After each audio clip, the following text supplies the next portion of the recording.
Mengenal suku Jawa. Suku Jawa adalah suku terbesar dalam populasi di rantau Nusantara. Tersebar di seluruh Nusantara baik di Indonesia, Singapura, Malaysia, Brunei Darussalam, bahkan di luar negeri seperti di Hong Kong, Taiwan, Suriname, Belanda, Arab Saudi. Suku Jawa tidak dinisbatkan kepada seluruh penduduk pribumi penghuni Pulau Jawa. Di Pulau Jawa sendiri terdapat beberapa suku bangsa lain selain suku Jawa. Sebutan bagi suku Jawa lebih identik bagi masyarakat yang memegang teguh filosofis atau pandangan hidup kejawen. Secara geografis meliputi Jawa Tengah, Yogyakarta dan Jawa Timur. Jawa Timur pun juga masih varian karena di dalamnya masih ada suku Madura, suku Tengger maupun suku Osing di Banyuwangi. Kebudayaan suku Jawa merupakan hasil dari peninggalan sejarah kerajaan besar Jawa khususnya Majapahit dan Mataram Baru. Filosofis hidup suku Jawa yang paling dasar sangat dipengaruhi oleh kebudayaan Hindu, Buddha dan juga kepercayaan animisme-dinamisme. Orang Jawa pada umumnya sangat menjunjung tinggi keseimbangan, keserasian dan keselarasan hidup baik terhadap sesama manusia maupun dengan lingkungan alam. Dalam etika keseharian sangat mengedepankan norma kesopanan, kesantunan dan kesederhanaan. Oleh sebab itu, dialog bahasa Jawa memiliki beberapa tingkatan bahasa sesuai dengan lawan bicara yang dihadapi. Filosofis hidup. Orang Jawa pada dasarnya memiliki banyak sekali filsafat hidup yang dijadikan sebagai pedoman bermasyarakat. Namun terdapat 7 filosofis dasar yang setidak-tidaknya menggambarkan perilaku budaya suku Jawa, yaitu urip iku urup, hidup itu menyala, maknanya adalah bahwa hidup sebagai manusia haruslah memiliki manfaat bagi manusia lain dan lingkungan alam sekitar. Ojo keminter mengko keblinger, ojo cidro mundak ciloko, jangan menjadi orang yang sombong dengan kepandaian dan jangan menyakiti orang agar tidak dicelakai, maknanya hidup haruslah rendah hati dan selalu sportif.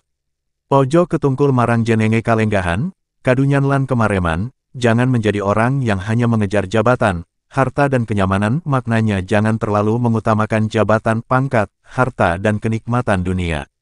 Wong Jawa kuwi gampang ditekak tekuk, orang Jawa itu mudah untuk diarahkan, maknanya bahwa orang Jawa itu mudah untuk beradaptasi dengan berbagai situasi lingkungan. Memayu hayuning ing bawana, ambrasta durhangkara, membangun kebaikan dan mencegah kemungkaran, maknanya adalah hidup di dunia harus banyak-banyak membangun atau memberi kebaikan dan memberantas sikap angkara murka.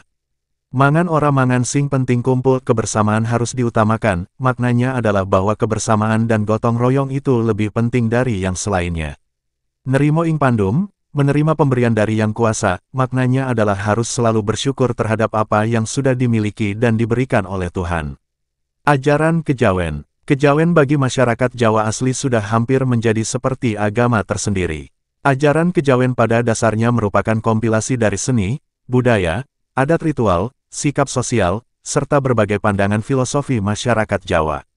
Bagi masyarakat Jawa yang masih memegang teguh ajaran asli Kejawen, panutan ajaran ini menjadi nilai spiritualitas tersendiri. Masyarakat Jawa banyak memiliki kitab kejawen yang disadur dari kitab-kitab karya para empu pada masa kerajaan Jawa. Syekh Siti Jenar yang terkenal dengan konsep gagasan, Manunggaling Kawula lan Gusti, merupakan salah satu tokoh yang tidak dapat dilepaskan dari munculnya ajaran kejawen. Sebagai inti ajaran, kejawen mengajarkan manusia pada apa yang disebut, sangkan paraning dumadi, kembali kepada Sang Pencipta. Kemudian membentuk dan mengarahkan manusia untuk sesuai dengan Tuhannya, Manunggaling Kawula lan Gusti. Bahwa setiap manusia harus bertindak sesuai dengan tindakan dan sifat Tuhan. Untuk mencapai tujuan tersebut maka orang Jawa biasa melakukan, laku, atau tindakan untuk membentuk pribadi yang sesuai dengan Tuhan. Di antaranya adalah dengan melakukan, pasa, atau berpuasa dan juga, tapa, atau melakukan pertapaan. Disinilah letak kejawen sebagai bentuk spiritualitas suku Jawa. Wayang kulit. Wayang kulit merupakan salah satu kebudayaan suku Jawa yang cukup khas. Wayang sendiri berasal dari kata, ayang-ayang, yang artinya adalah bayangan, baca juga, sejarah wayang kulit. Wayang kulit Jawa memiliki perbedaan dengan wayang golek Sunda, baca, sejarah wayang golek. Bagi suku Jawa, cerita pewayangan selalu menggambarkan bentuk kehidupan manusia di dunia, yakni peperangan terhadap angkara murka dan perjuangan untuk membangun kebaikan. Hal itu sesuai dengan prinsip filosofis hidup yang selalu dipegang teguh oleh orang Jawa. Permainan kesenian wayang kulit mulai tersebar luas ketika para wali songo sering menggunakan wayang kulit sebagai media dakwah Islam. Pada umumnya cerita dan penokohan pada kesenian wayang kulit diambil dari kisah Mahabharata dan Ramayana. Namun dalam versi pewayangan Jawa, cerita tersebut sudah banyak dilakukan perubahan. Wayang Purwa sebutan lain bagi wayang kulit biasa dimainkan oleh seorang narator yang disebut dalang. Dalang ini bertugas untuk mengatur jalannya cerita dan memainkan gerak para tokoh wayang kulit. Selain memiliki unsur kesenian, wayang kulit juga dipercaya oleh orang Jawa memiliki nilai magis tersendiri. Pagelaran wayang kulit dipercaya mampu mendatangkan kekuatan-kekuatan magis dari arwah leluhur ataupun kekuatan magis yang berasal dari Tuhan. Maka dari itu pagelaran wayang kulit merupakan media utama ketika orang Jawa melakukan ruwatan. Ruwatan merupakan bentuk acara atau upacara untuk membuang bala, kesulitan dan kesialan. Dengan diruwat orang Jawa berharap kehidupannya bisa keluar dari segala kesulitan dan bencana. Keris. Keris merupakan senjata tradisional suku Jawa. Keris sendiri selain sebagai senjata tradisional suku Jawa juga menjadi lambang kedaulatan beberapa raja-raja di kerajaan luar Jawa. Bagi orang Jawa, keris tidaklah sesederhana hanya merupakan senjata saja. Lebih dari itu, keris merupakan senjata pusaka yang diyakini oleh sebagai orang memiliki atau menyimpan kesaktian. Oleh sebab itu keris disebut juga sebagai tosan aji, alat yang memiliki kesaktian. Dalam beberapa legenda sejarah terdapat beberapa keris yang dianggap begitu istimewa. Keris Empu Gandring yang direbut oleh Ken Arok, mampu menjadikan Ken Arok sebagai penguasa kerajaan Singasari. Keris Naga Sasra dan keris Sabuk Inten yang terkenal dari kerajaan Demak. Keris Sunan Kudus yang disebut Sunan Kober, dan merupakan senjata pamungkas dari Arya Penangsang juga telah mampu memberikan kekuasaan. Sebagai tosan aji, keris begitu sangat dipercayai kesaktiannya karena proses pembuatannya yang dilakukan oleh para empu, sebutan bagi pembuat keris senantiasa diiringi dengan laku spiritualitas seperti puasa dan bertapa. Selain kemampuan meracik kualitas bahan material, para empu juga memasukkan berbagai mantra dan doa pada keris yang dibuatnya. Bahkan jumlah, lekukan, yang ada pada keris menyimpan makna kesaktian yang tersembunyi. Aksara Jawa. Suku Jawa memiliki huruf tulisan yang disebut dengan aksara Jawa. Aksara Jawa terdiri dari 20 karakter huruf yang menyimpan makna dan filosofi masing-masing. Huruf-huruf tersebut adalah Hanakaraka Datasawala pada Jayanya Magabatanga. Banyak sekali versi sejarah dan legenda yang mengemukakan asal-usul munculnya aksara Jawa ini. Namun yang paling terkenal di antara kalangan masyarakat Jawa adalah cerita Babat Ajisaka. Babat Ajisaka mengisahkan tentang pengembaraan seorang penguasa kerajaan Jawa kuno yang didampingi oleh seorang abdi pembantu. Dalam perjalanannya, Ajisaka meninggalkan keris miliknya di tengah hutan dan menyuruh abdinya tersebut untuk menjaga keris tersebut dan jangan sampai diberikan kepada siapapun kecuali pada Ajisaka sendiri. Ajisaka kemudian melanjutkan pengembaraannya seorang diri. Setelah sekian waktu, Ajisaka kembali ke kerajaan dan setelah sekian lama memerintah kerajaan ia baru teringat akan keris pusakanya yang ia tinggalkan semasa pengembaraan. Dari situ lantas Ajisaka mengutus seorang utusan untuk pergi ke hutan mengambil keris tersebut. Ia berpesan pada utusannya bahwa jangan sampai kembali ke kerajaan sebelum ia membawa keris pusakanya. Di tengah hutan utusan kerajaan ini mendapati keris pusaka Ajisaka yang tengah dijaga oleh seorang abdi. Kedua orang yang pada hakikatnya merupakan utusan Ajisaka ini kemudian saling berebut keris karena mereka sama-sama memegang teguh amanah perintah majikannya. Dua orang ini kemudian terlibat pertarungan yang menjadikan keduanya tewas. Ajisaka baru teringat kalau ia meninggalkan keris tersebut bersama dengan salah satu abdi setianya. Ajisaka menyusul ke dalam hutan, namun ia mendapati kedua utusannya telah tewas. Untuk menghormati utusannya yang setia inilah kemudian Ajisaka merumuskan tulisan yang kemudian dikenal sebagai aksara Jawa. Filosofisnya, Hanacaraka, terdapat dua utusan setia. Datasawala, saling berkelahi, bertarung. Pada Jayanya, sama-sama saktinya. Magabatanga, sama-sama matinya.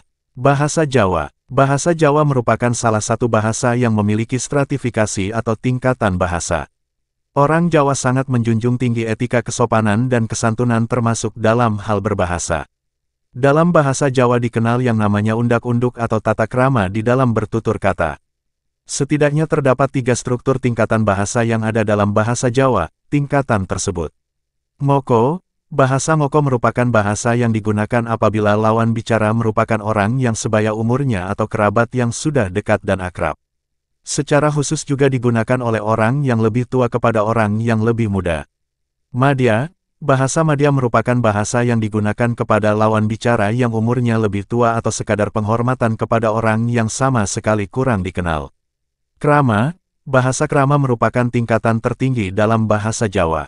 Digunakan untuk berbicara kepada orang yang lebih tua atau dituakan, serta kepada orang yang memiliki status sosial tinggi di masyarakat. Bahasa Jawa sendiri masih terbagi ke dalam beberapa dialek yang berbeda-beda. Seperti dialek orang Jawa di Jawa Timur dengan orang Jawa di Jawa Tengah atau Jawa Barat, memiliki struktur pengucapan dan logat yang berbeda. Namun prinsip undak-unduk masih tetap berlaku meskipun dialek dan pengucapan memiliki perbedaan. Seni tari. Orang Jawa dikenal sebagai masyarakat yang berbudaya. Sangat banyak sekali seni tari yang merupakan hasil olah cipta, rasa dan karsa masyarakat Jawa. Bahkan antara orang Jawa di Jawa Timur, Jawa Tengah, dan Jawa Barat, memiliki tarian khasnya masing-masing. Benang merah seni tari suku Jawa terletak pada tata tari yang luwes, kalem dan santun. Menggambarkan filosofis hidup suku Jawa yang cenderung menerima, selalu adaptif dengan segala situasi dan kondisi serta mengutamakan tata krama. Sebagaimana kepercayaan yang dianut suku Jawa, dalam kesenian tari yang diciptakan pun tidak terlepas dari unsur magis dan sakralitas. Kesenian tari seperti reog, tari sintren, tari kuda lumping merupakan contoh kesenian tari yang sangat kental dengan kekuatan supranatural. Di lingkungan Keraton Yogyakarta dikenal tari, Bedaya Ketawang, yang sangat disakralkan oleh orang Jawa di sana. Sakralitas ini berkaitan dengan kepercayaan bahwa tari Bedaya Ketawang ini sengaja diciptakan oleh Nyi Roro Kidul penguasa Laut Selatan sebagai bentuk suguhan bagi penguasa kerajaan Keraton Jogja penguasa Tanah Jawa. Tarian ini ditarikan oleh 9 orang wanita dan hanya dipentaskan untuk acara-acara tertentu saja yang berkaitan dengan hajat keraton kerajaan. Pagelaran tari Bedaya Ketawang diiringi oleh musik gamelan yang ritmenya sangat halus dan pelan. Gerakan tarinya pun juga sangat halus, sehingga membuat orang yang melihatnya seolah-olah tersihir dengan gerak dan alunan musiknya. Dipercaya bahwa ketika dilakukan pagelaran tari ini, secara supranatural Nyi Roro Kidul selalu hadir dan ikut menari bersama dengan 9 wanita yang menarikan tarian ini. Seni musik. Alat musik tradisional Jawa biasa disebut dengan gamelan. Gamelan sendiri merupakan gabungan dari beberapa alat musik pukul seperti gong, kendang, saron, bonang, kenong, demung, slentem, gambang serta kempul. Gamelan biasa digunakan untuk mengiringi kesenian tari atau kesenian suara yang biasa disebut dengan karawitan. Gamelan juga biasa digunakan sebagai pengiring pagelaran wayang kulit.